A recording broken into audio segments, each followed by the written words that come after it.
Hey everybody, welcome to It Tastes Different Gaming Appetizers. What's on the news today? Beyond Good and Evil 2. Is it still happening? Doesn't sound likely.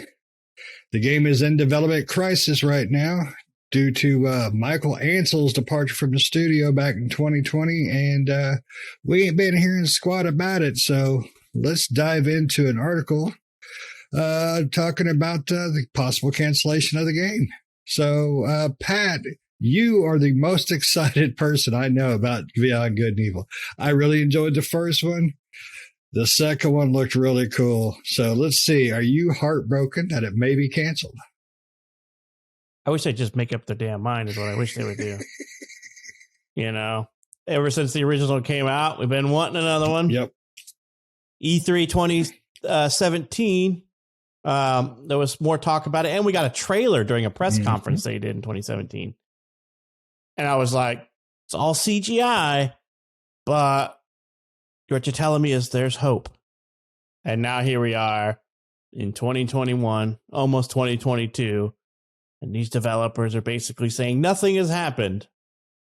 Nobody can make up their mind on what direction this game should make. So it's a development crisis, an identity crisis, whatever they want to call it. Sounds like it's ready to be flushed, unfortunately. So basically what they're saying is that it sounds like it's on borrowed time. The game's on life support, even though it was never born. So I at this point, I want to know how much the money they've wasted in development and everything on this game. I mean, they made a CGI trailer. They made all this stuff. How much money has been wasted on a game that's not been released yet?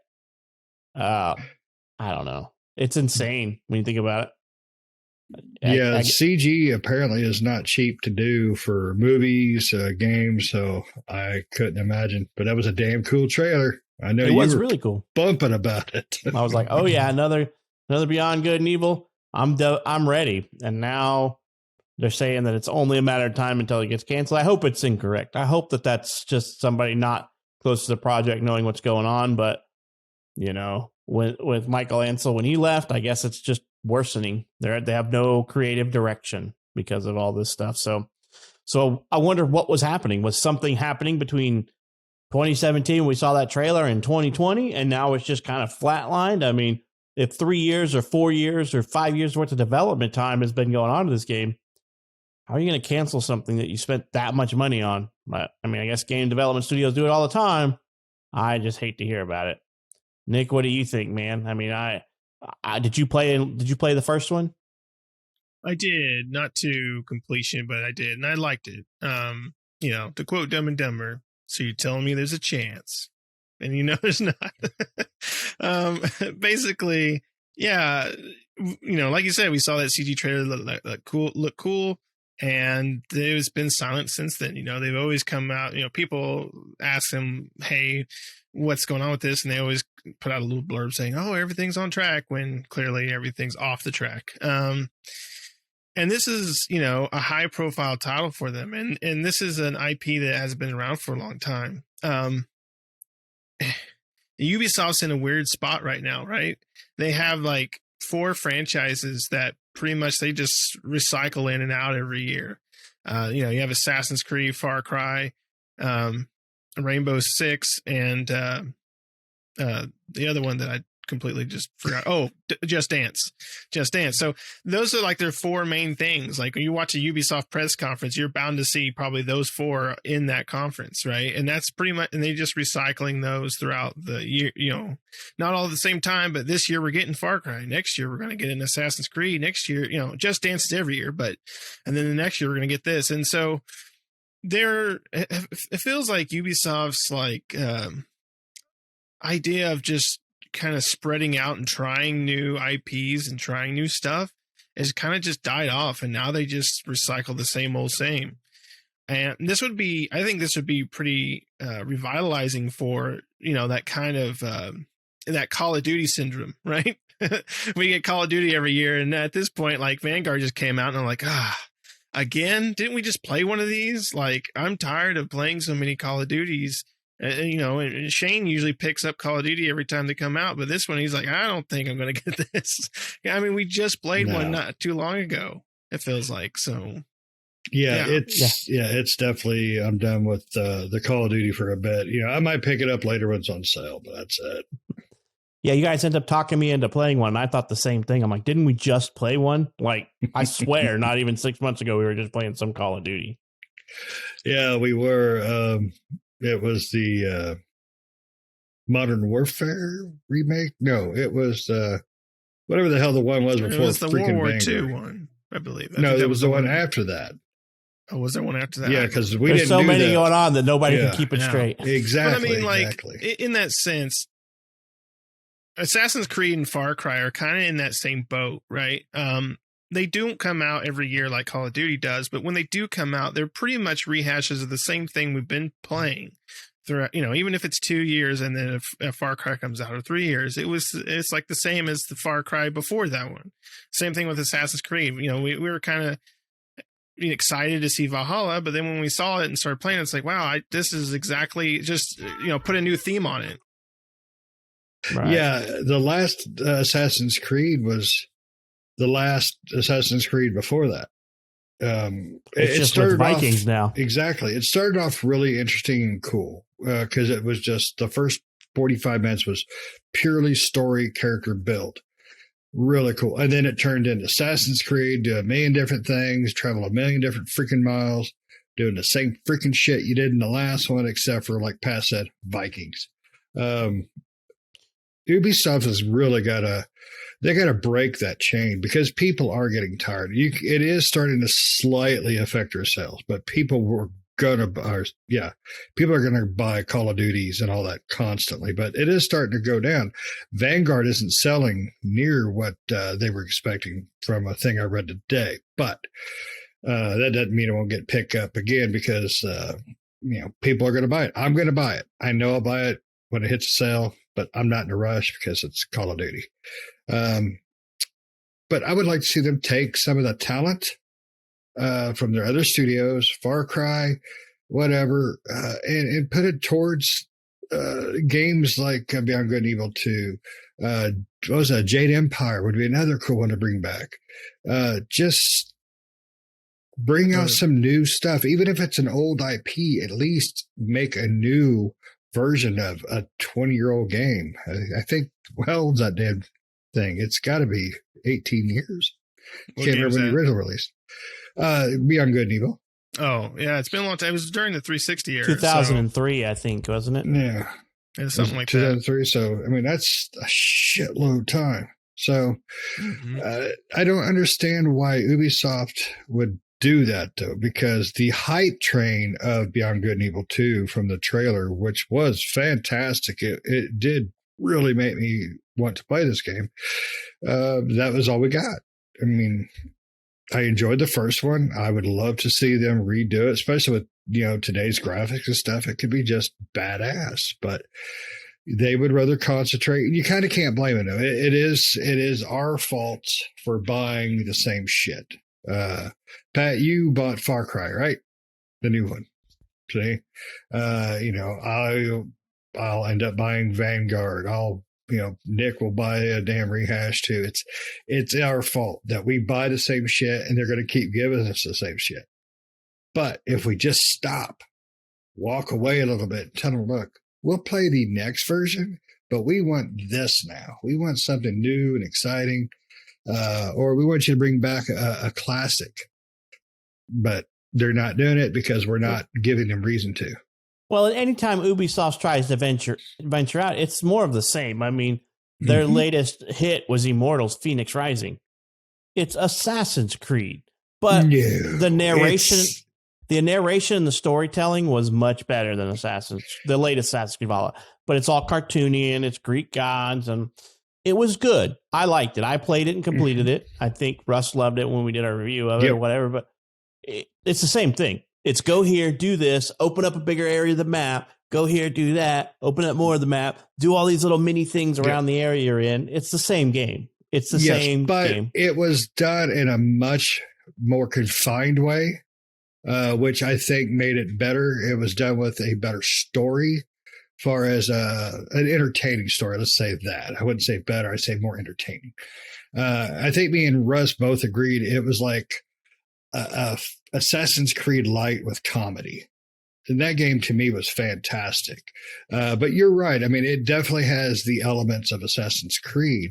But at least they tried something different with some familiarity.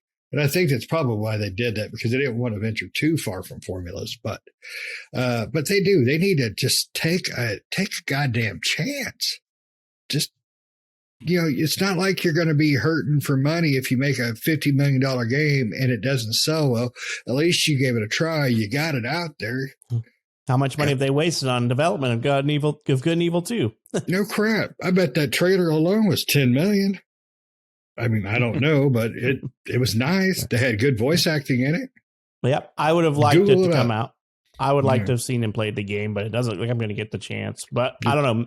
Depends on how much money Ubisoft wants to flush down the toilet. If they can flush down the toilet 4 or 5 years worth of development time, then whatever it is, what it is, they'll repurpose those people into making the next Assassin's Creed.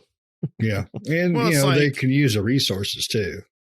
Well, I mean, they've clearly, I know they have several studios and several teams, but Beyond Good and Evil has had a rough time since its inception, when back in E3 when we first saw it. They're bringing out, which got delayed, granted, but they're bringing out Ghost Recon Battle Royale. That's their focus. It's just making money and rehashing the same crap. I think Immortal Phoenix Rising was an okay game, but it was almost like putting putting a new dress on Assassin's Creed and then putting some lipstick on it and pushing it out there going, now sell us, sell it. They didn't push the envelope far enough, I don't think. They need to go in a different direction, because I don't want every game from Ubisoft to be that open world crap. I like open world games, but every Ubisoft game, you can down to the T know how the map's going to unlock and what's going to unlock where, right? It's so they have a template that they just bring up when they make the game, and it's just copy paste, and then that whole template is just used for every single game they make, and it gets really old really fast. We're already used to it, and we're kind of annoyed of it. So this was a good opportunity for them to showcase something different.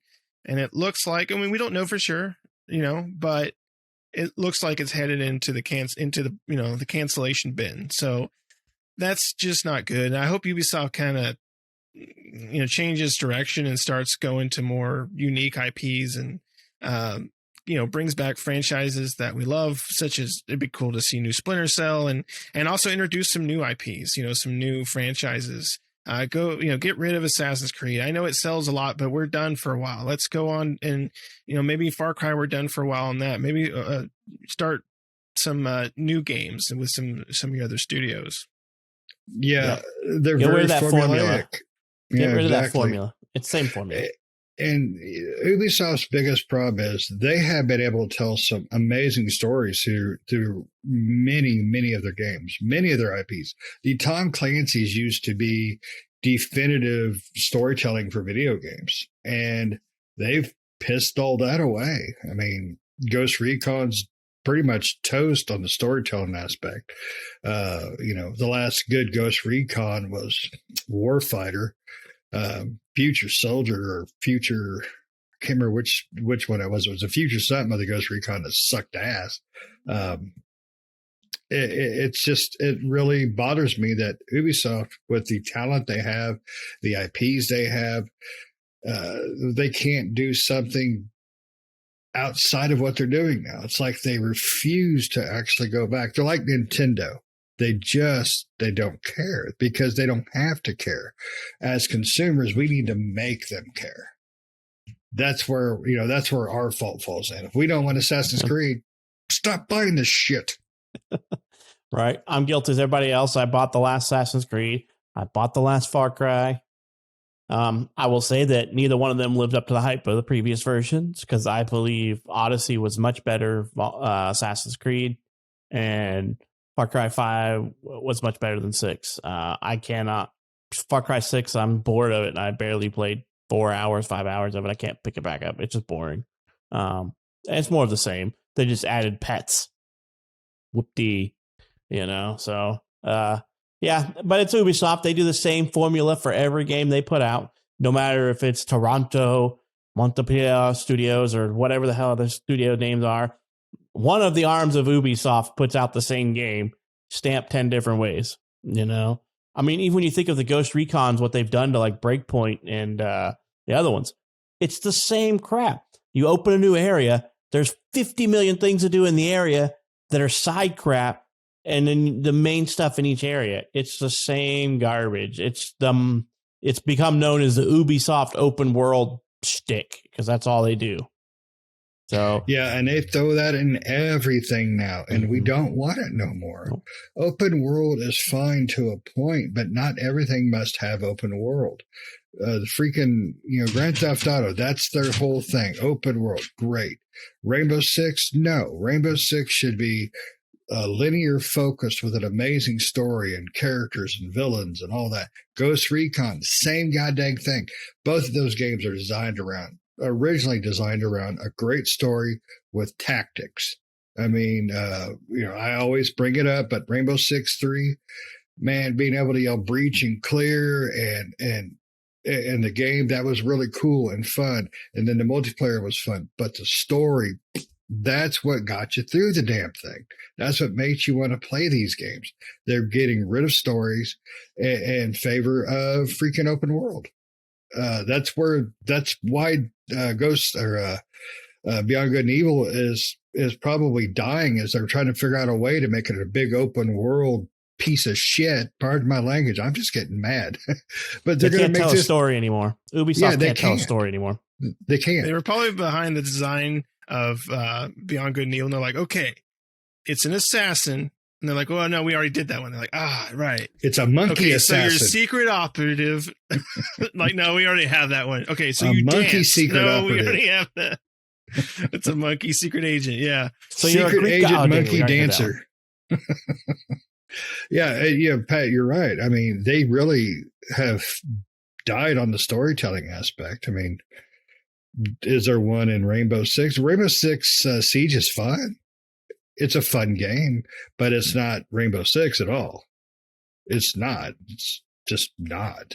Assassin's Creed used to be interesting and fun, and then they just made it again and again and again and again, and I'm just done. So give me Good and Evil 2. Don't make it open world. Make it focused. Make it an amazing story that makes me laugh, just like you did with the trailer. If whoever you hired to do the goddamn trailer, hire them to write a frickin' script. Don't make Pat sad. It'll be canceled before the end of the year. Oh, yeah. It's probably being canceled while we're recording this, and they haven't put it out yet.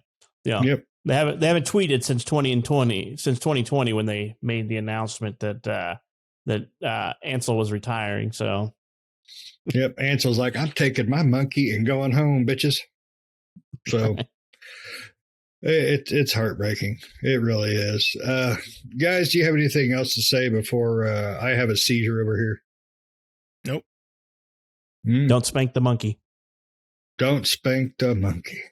All right. Well, guys, thanks for listening. Make sure you like, share, subscribe, hit the notifications, tell your friends, and most importantly, we want to hear some interaction from you. We want to know what you think about Beyond Good and Evil 1, the hopefully not canceled sequel, and any other game talk you guys want to, discuss. So just hit us up in the comments, and we will see y'all later. See ya.